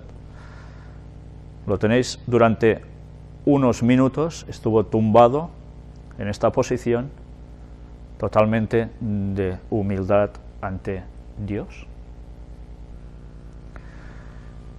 Y ya lo dice, hay que volver a los orígenes, ¿no? Y ahora vamos a hablar sobre su mensaje.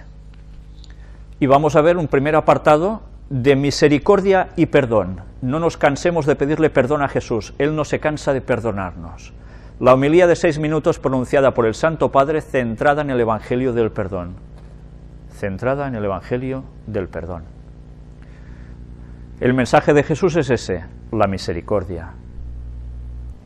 El Papa Francisco recibió a la presidenta de Argentina en su primera audiencia en el Vaticano. Se trata de un gesto de cortesía, de atención hacia Argentina y su presidenta, ha dicho el portavoz oficial del Vaticano, Federico Lombardi. La reunión se produce después de que Bergoglio y los Kirchner mantuvieran una relación tensa tras la aprobación de leyes sobre el aborto y el matrimonio gay. Y ahora veamos cómo la nueva evangelización también está. Religiosos de América Latina con Francisco. Como miembro de una congregación que él es, Francisco Papa recibió el saludo de la Confederación Latinoamericana y Caribeña de Religiosos y Religiosas. He aquí el mensaje. Escuchemos a Dios donde la vida clama. La presidencia de la CLAR, junto con la vida religiosa de todo el continente, comparte el gozo y la esperanza con la que los creyentes y el mundo han recibido la elección del cardenal Jorge Mario Bergoglio, arzobispo de Buenos Aires, como nuevo obispo de Roma y Papa de la Iglesia Católica. 1. Interpreta su origen latinoamericano como reconocimiento al camino hecho por la Iglesia en América Latina y el Caribe y al valor de la periferia en la construcción de la unidad eclesial, y como una entrada de aire nuevo que oxigenará el empeño de la nueva evangelización para la transmisión de la fe cristiana. A esto van, a la nueva evangelización. Pero mirad qué otros puntos surgen aquí. 2. Se alegra por su condición de religioso jesuita, porque reconfirma la actualidad del seguimiento del Maestro a través de una pobreza asumida como solidaridad con los pobres, de una obediencia entendida como discernimiento para la misión y de una castidad vivida como amor en celibato, y porque reconoce el evangélico aporte hecho por San Ignacio de Loyola y la Compañía de Jesús desde su fundación en 1540 a la llegada del reino. ¿De qué reino? Del reino de Dios se refiere, ¿no? 3. Lee su nombre de Francisco como una evocación de la sencillez, la minoridad, el amor por los pobres y el pedido de la renovación de la Iglesia de Francisco de Asís y del celo misionero de Francisco Javier, y como un llamado a ir a los más lejanos missio agentes y acercarse a los más alejados missio intergentes, o sea que va a ir a por todos. 4. Ve su experiencia de formador, de superior provincial y de pastor, su cercanía a los jóvenes y a los párrocos, en especial los curas villeros, su amor por los pobres y su voz profética, su estilo de vida sencillo, como un llamado a simplificar nuestro estilo de vida y de acción y presagio de una iglesia renovada y resignificativa. La iglesia la va a renovar, la va a hacer distinta, encarada a todo lo que estáis viendo. Y así ganará a los que quiere. 5. Desea asumir este kairos a la luz del horizonte inspirador, plan global del trienio 2012-2015, actualizando el icono de Betania, casa de encuentro, comunidad de amor y corazón de humanidad, con la promoción y acompañamiento de comunidades nuevas de vida religiosa, por medio de la escucha, el diálogo y la comunión eclesial para el reencanto de la fe y la vocación. Volver a levantar vocaciones, volver a que la gente sienta. 6. Se compromete a dar eco permanente a la petición del Papa Francisco de ser acompañado con la oración del pueblo de Dios, una vez más. Movidos por este acontecimiento eclesial y deseosos de dar nuestro aporte a los tiempos nuevos que van despuntando, pedimos a Nuestra Señora de Guadalupe, como no, patrona de América, que nos ayude a agudizar el oído ante los gritos de los sujetos emergentes y ampliar la mirada ante los nuevos escenarios. Ya veis, hablan de nuevos escenarios, y a sembrar semillas de alternativas de compasión ante la pobreza, de armonía con la creación, ya nos lo están diciendo todo, pobres, medio ambiente, de reflexión teológica más alegre, ya veis, ¿qué es reflexión teológica más alegre? ¿Qué hacen las iglesias? Cantar, alegría, venga. Y liberadora, de profecía de la intercongregacionalidad, o sea, todos, del reconocimiento de nuestros carismas en los laicos, de comunión eclesial con nuestros pastores. Deseamos que ella nos contagie su esperanza para seguir confiando en la fuerza de la pequeñez y nos siga mostrando el camino de la escucha atenta a Dios, donde la vida clama. Pues estos son los puntos que definen a este Papa y a este papado. Y preparémonos, porque todo esto va a llevar el mundo a su terreno. El celular de Dios, furor por un app del Papa, ya es todo un éxito. Más de 30.000 personas ya la descargaron para estar conectado a su actividad. Se promociona también con las nuevas tecnologías. Así empezó Benedicto XVI, marcando ya un camino. Misioneros españoles en Argentina dicen que la elección del Papa Francisco es una llamada a evangelizar. En declaraciones a Europa Press, Lazo ha insistido en que para Argentina y Latinoamérica la elección va a significar un resurgir de la Iglesia. Casi nada. Incluso para los mismos políticos y gobernantes puede llegar a ser un ejemplo de vida y de conducción apostillado. O sea que va a ser el referente incluso de los políticos. Papa Francisco, a todos los que ocupan puestos de responsabilidad, seamos custodios de la creación. ¿Vais entendiendo ahora la importancia del tema del medio ambiente desde hace unos años para acá? Porque ahora ellos ya se manifiestan públicamente muy claramente al respecto. Nunca olvidemos que el verdadero poder es el servicio, y que también el Papa, para ejercer el poder, debe entrar cada vez más en ese servicio que tiene su culmen luminoso en la cruz. Debe poner sus ojos en el servicio humilde, concreto, rico de fe, de San José, y como él, abrir los brazos para custodiar a todo el pueblo de Dios y acoger con afecto y ternura a toda la humanidad, especialmente los más pobres, los más débiles, los más pequeños, eso que Mateo describe en el juicio final, sobre la caridad, al hambriento, al sediento, al forastero, al desnudo, al enfermo, al encarcelado. Solo el que sirve con amor sabe custodiar. Orad por mí, termina diciendo. Va a por todo el mundo. ¿Os habéis dado cuenta cómo nos ponía aquí? Por toda la humanidad. Al buen sacerdote se le reconoce por cómo anda ungido su pueblo. Palabras del Santo Padre en la homilía de la misa crismal. Pide entrar mar adentro y echar las redes. ¿Qué quiere decir esto? ¿Dónde se pesca? Donde hay mar. Se entra hacia adentro. Por tanto, va a entrar donde hay todas las gentes y van a echar las redes. ¿Qué va a hacer? Pescar. Por supuesto que va a pescar, y tanto.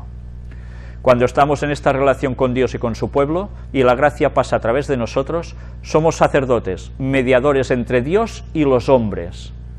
Mirad lo que llega a decir, mediadores entre Dios y los hombres. Esto es una aberración total. El único mediador es Jesucristo. El Papa Francisco destaca que el rostro desfigurado de Jesús en la sábana santa se asemeja a los rostros. Y así diréis, ¿y esto? ¿Qué tiene que ver ahora la sábana santa con todo lo que venimos hablando aquí? Pues él hace un hincapié en la sábana santa como algo de cercanía por el personaje de Jesús, y miramos unos artículos que han salido precisamente 30 de marzo del 2013. La ciencia tiene fe, la sábana santa es coetánea de Jesús según la espectroscopia. Ahora resulta que estos nuevos estudios dicen que ese tejido es de la época en la que vivió Jesús. Pero cuidado, porque mirad qué detalle. El último estudio de Giulio Fanti, profesor de medición mecánica y térmica en la Universidad de Padua, y el periodista Saverio Gaeta, sostiene que la tela de lino fue tejida entre 300 años antes de Cristo y 400 después, lo que coincide con la vida de Jesús. Claro, con 700 años de margen, un poco más y coincide conmigo también. O sea que, en fin, que cuando se quiere hacer pasar una cosa por buena. Y mirad cómo tiempo atrás, en el 2009, salía esta otra noticia, un hallazgo que pone en duda la autenticidad del sudario de Turín. Un equipo de arqueólogos halló en una tumba de Jerusalén los fragmentos de un sudario de la época de Jesús, que una vez más plantea serias dudas sobre la autenticidad del famoso sudario de Turín. ¿Y en qué consiste esto? Pues que estaba hecho de una forma... Bueno, os lo voy a leer, porque vale la pena que hagamos cultura en esto. Un equipo de arqueólogos halló en una tumba de Jerusalén los fragmentos de un sudario de la época de Jesús, que una vez más plantea serias dudas sobre la autenticidad del famoso sudario de Turín. Los investigadores de la Universidad Hebrea de Jerusalén y de instituciones en Canadá y Estados Unidos anunciaron que la mortaja recién descubierta es muy diferente del polémico sudario que se conserva en la Catedral de Turín, informó el periódico inglés The Daily Mail. El lienzo fue encontrado en una tumba que se ubica dentro de la ciudad vieja de Jerusalén. Además de ser lo suficientemente antiguo, el sudario está tejido con una técnica más simple y acorde al tiempo de Jesús, mientras el sudario de Turín fue hecho con un método que habría sido desarrollado 1000 años después de Cristo. Otra particularidad del nuevo hallazgo es que está formado por capas de tejido superpuestas más un retazo para la cabeza, mientras que el sudario considerado como verdadero es un solo trozo de tela. Según el jefe del equipo arqueológico, Simon Gibson, el famoso sudario de Turín no se corresponde con las descripciones de las ceremonias funerales de Palestina del siglo I. Las diferentes capas de tejido para cubrir la cabeza y el cuerpo fueron la práctica común, explica el investigador. La capa separada para la cabeza tuvo bastante significación. Cuando se preparaban para enterrar a alguien, ponían esa capa sobre la cara del cadáver, para que el hombre que no había muerto realmente y solo había perdido el sentido, al recobrarse pudiese soplar el tejido y llamar pidiendo ayuda, continuó Gibson. Interesante, ¿eh? Los investigadores que examinaban los restos de un hombre cubiertos por el tejido opinan que se trataba de un sacerdote judío o un miembro de la aristocracia que murió de lepra, una enfermedad bastante difundida en la antigüedad. Supuestamente la cripta se cerró herméticamente por esa razón, para evitar la contaminación. La tumba forma parte de un cementerio llamado Campo de Sangre, donde se suicidó Judas Iscariote. El conocido sudario de Turín se encuentra en la capilla real de la Catedral de San Juan Bautista, en la ciudad de Turín. Durante muchos años se ha debatido sobre la autenticidad de este lienzo. Unos afirman que es el mismo sudario que cubrió a Jesús de Nazaret en el sepulcro y que durante su resurrección su efigie quedó grabada en negativo en las fibras, mientras que otros argumentan que el sudario es un fraude o falsificación de la época medieval. La máxima discusión se celebró en 1988 tras la datación del tejido con el método del carbono 14, que apuntaba a un origen medieval del paño. Para algunos, esta fecha ha zanjado para siempre el asunto, demostrando que el sudario es una falsificación del siglo XIV. Por otra parte, los detractores del carbono 14 argumentan que la datación por este sistema es errónea, ya que la tela está muy contaminada y no sabemos hasta qué punto la formación de la imagen o los 3 incendios por los que pasó el lino pudieron afectar a su composición química. Total, que ya habéis visto, opiniones de un lado y opiniones de otro, y qué diferencias. ¿El Papa y Cataluña? ¿Cómo el Papa y Cataluña? Cardenal Sistac, la Iglesia tendrá que estudiar el uso de preservativos. ¿Cómo? ¿Ahora? Sí, ahora dice de que tendrán que plantearse esto. Pues lo dice el Cardenal Sistac, que tiene muy buena relación con este Papa, por algo lo debe decir. Pero aquí hay algo más importante. Sobre su breve conversación con el nuevo Papa, que recogieron las televisiones en día de la recepción a los cardenales, Sistac ha revelado que tras saludar al pontífice le invitó a la Sagrada Familia y ha reconocido que le gustaría que también acudiera a la beatificación de Antonio Gaudí. ¿Sabéis? Dice de que hace falta un milagro, ¿lo recordáis? Yo creo que no va a tardar mucho en salir ese milagro. Me han llegado a decir incluso de que aquí, ya veis que dice que invitó al Papa a la Sagrada Familia. Cuando esto se dice así, dices, bueno, lo invita, falta que venga. Alguien me ha comentado que ya hay fecha para ese evento. Veremos si realmente es así. Pero a mí no me sorprendería nada, sabiendo la trascendencia, sobre todo de la Sagrada Familia y el juego que va a tener en todo esto. Recordad que hablamos ahora de Sagrada Familia y lo vamos a asociar con algo del mismísimo Papa Francisco. Recordad esto porque más adelante lo vamos a ver. Y precisamente en signos. Saber escuchar los signos. El Papa Francisco siempre se mostró muy devoto de San José, sobre todo por este tema de ser custodio de la Sagrada Familia y por ende custodio de la Iglesia. Sagrada Familia, San José y él muy relacionado con todo ello. Y veremos hasta qué punto está relacionado con la Sagrada Familia.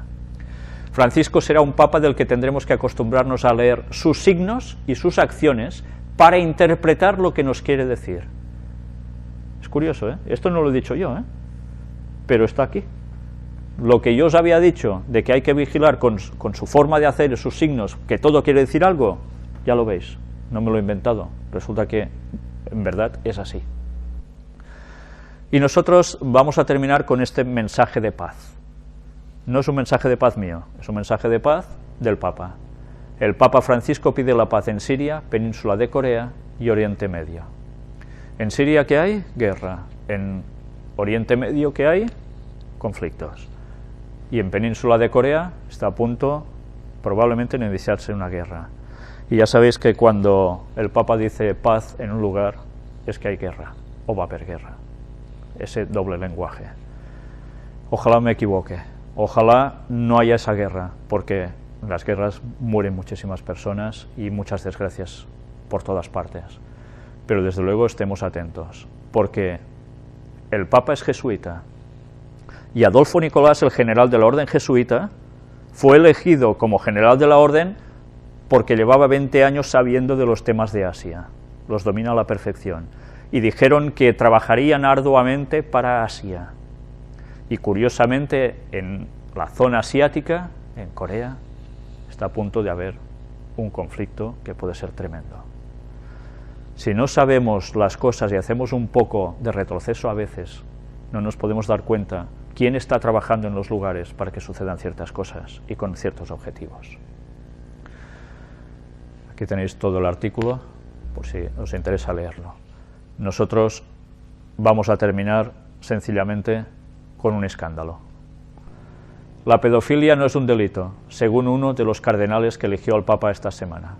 La pedofilia no es una condición criminal, sino una enfermedad que necesita curarse, dijo el cardenal sudafricano Wilfried Fox-Napier en una entrevista a BBC. Y claro, cuando esto sucede, evidentemente, ya podéis imaginaros las reacciones de las personas que aún ven cómo hay cosas que se justifican de estos modos. Y más cábala, los retos del Papa en América Latina. Como primer pontífice no europeo de la Iglesia en 13 siglos, el Papa Francisco está llamado a frenar la pérdida de fieles del catolicismo en su patria grande, Latinoamérica. Para eso también fue elegido. Como primer pontífice no europeo de la Iglesia en 13 siglos. Fue elegido Papa a las 7:06, que da 13, y pasaron también, como no, 13 siglos sin un Papa no europeo. 13. Nosotros lo vamos a dejar aquí para entrar una vez más en el apartado sobre su lado oscuro, porque más cosas hay. Hay una cosa que sí os quiero decir. Mostramos una imagen de portada 12, donde aparecía el cardenal Bergoglio, decía dando la hostia, si no recuerdo mal, a Videla, y no era el Papa, era otro señor el que estaba oficiando. Pero lo que sí es cierto, una vez más, es que queda claramente vinculado que el catolicismo y las dictaduras participaban conjuntamente de muchas cosas. Pues nada, nosotros vamos a dejarlo aquí y, si Dios quiere, la semana que viene vamos a seguir con esta temática, porque aún no hemos podido tratar el tema de la profecía de Apocalipsis 17, las cosas han ido sucediendo, pero esperamos en este próximo tema tratar cosas sobre el escudo papal y cosas realmente sorprendentes que creo que nos van a dejar indiferentes para nada, porque vamos a volver a empalmar una vez más, a enlazar con el tema de los jesuitas. Vamos a desentrañar unas cuantas cosas de todo ello. Hasta entonces, que Dios nos ayude a seguir adelante y a estar atentos a todo y a preparar.